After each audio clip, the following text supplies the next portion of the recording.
안녕하세요. 오늘 카페 1 이야기 두 번째 시간인데요. 첫 번째 시간에는 이제 창업하시면서 어떤 기기들을 준비해야 되는지에 대해서 알아봤다면, 두 번째 시간에는 이제 이 기기들을 어떻게 놓을 것이냐, 어느 자리에 놓을 것이냐가 포인트입니다. 자, 왜냐하면 음료를 만들 때 어떤 동선을 만드냐에 따라 일하는 사람들이 얼마나 효율적으로 움직일 수 있는가가 달려 있는데요.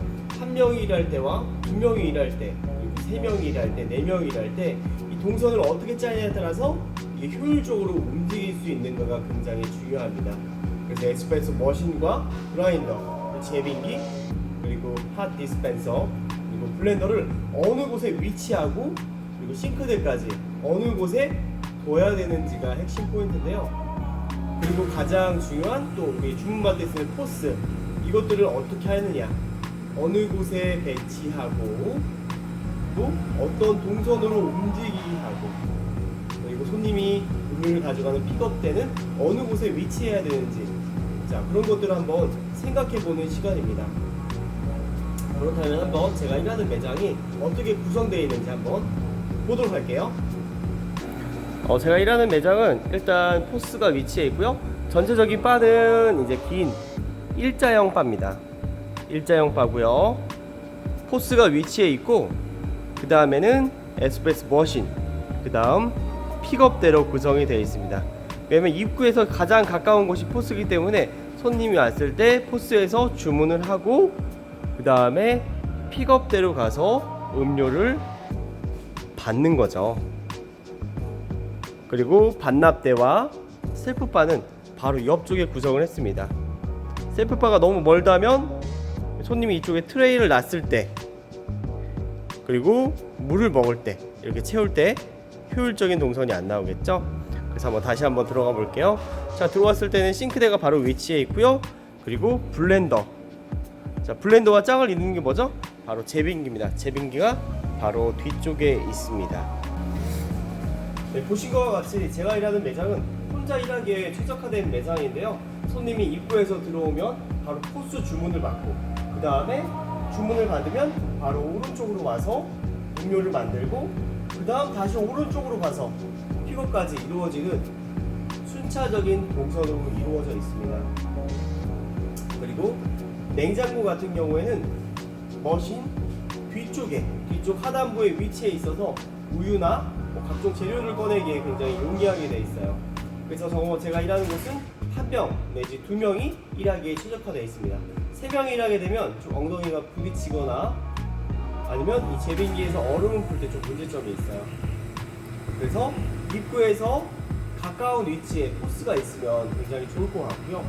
그 다음에 기계 장비 같은 경우에는 머신을 손님과 이 머신에 후면부를 노출할 것인가, 아니 머신이 이쪽 뒤편으로 와서 내가 추출하는 모습을 보여주는 것을 노출할 것인가, 이런 걸 생각하기에 앞서서는 바로 어떤 움직임으로 움직이느냐가 포인트인데요.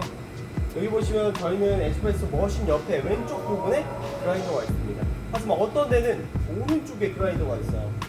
그건 이제 동선을 어떻게 짜느냐에 따라서 달라진다고 생각하시면 되고요. 에스프레소 추출을 하고 캔핑을 하고 이런 왼쪽에 동선을 짠다는 건 바로 순차적으로 오른쪽으로 옮겨갈 수 있다는 겁니다. 디귿자형, 니은자형, 어떤 구성으로 바를 구성하실까 생각하실 때는 움직이는 사람들의 동선을 한번 생각해 보셔야 돼요. 단순히 커피만 만드는 게 아니라 블렌더 음료, 그리고 라떼 음료를 만들 때 파우더를 어디에서 뜰 것이냐, 얼음을 어디에서 담아서 갈 것이냐, 이런 것이 중요한 변수가 됩니다. 그래서 처음에 기계 장비를 다 구매하시고 인테리어까지 하셨다면 인테리어 업자분에게 이런 추출에 대한 동선을 충분히 얘기해 주셔야 돼요. 프랜차이즈라면 이미 다 구성이 되어 있겠지만 개인 카페를 창업하신다면 이런 동선, 포스를 어디다 둘 것인가, 쇼케이스는 어디다 둘 것인가, 기기 장비들은 어디다 둘 것인가, 그리고 내가 음료를 만들 공간은 어느 곳에 둘 것인가, 손님이 음료를 받는 픽업 때는 어느 곳에 두고 셀프바는 어느 곳에 둘 것인가, 이런 것들을 한번 생각해 보셔야 된다는 겁니다. 그래서 제가 조언드리고 싶은 거는 블렌더와 싱크대 그리고 제빙기가 어느 정도 가까이 있어야지 음료를 만들기 용이하고 블렌더볼을 설거지를 바로바로 할 수 있게 그렇게 구성을 해야 되는 거예요. 싱크대와 블렌더가 굉장히 멀리 떨어져 있다면 다 음료를 제조한 후에 제조한 블렌더볼을 다시 싱크대까지 가져오기가 시간이 오래 걸립니다. 물론 그런 처음에 구성해 놓은 게 어떻게 보면 이 구성 자체를 사람이 맞출 수도 있지만 처음부터 그런 구성 자체를 사람이 그 구성 자체를 잘 구성한다면 3명이 일할 때 2명이 일해도 효율적으로 움직이는 동선이 되는 거죠.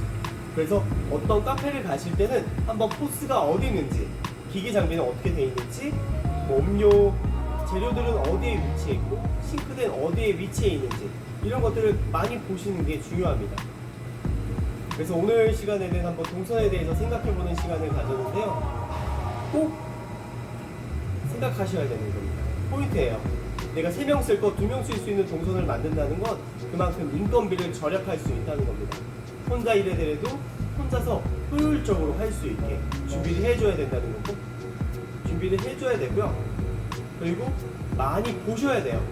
이곳 저곳 동네 카페, 작은 카페, 대형 카페 많이 가보셔서 어느 곳에 위치해 있는지, 저 동선은 효율적인지, 저 안에서는 몇 명이 일하는지 이런 것들을 많이 보시고 그 데이터를 축적하신 다음에 인테리어 하실 때 인테리어 하시는 사장님께 우리의 동선, 우리 위치를 어디에 놔주세요 라고 하시면 나중에 기계 장비가 딱 들어왔을 때 내가 움직이는 동선을 굉장히 효율적으로 사용할 수 있습니다. 자, 오늘은 동선에 대해서 생각해 봤는데요. 여러분들 동선을 꼭 기억하시고 창업에 도움되십시오. 오늘도 화이팅!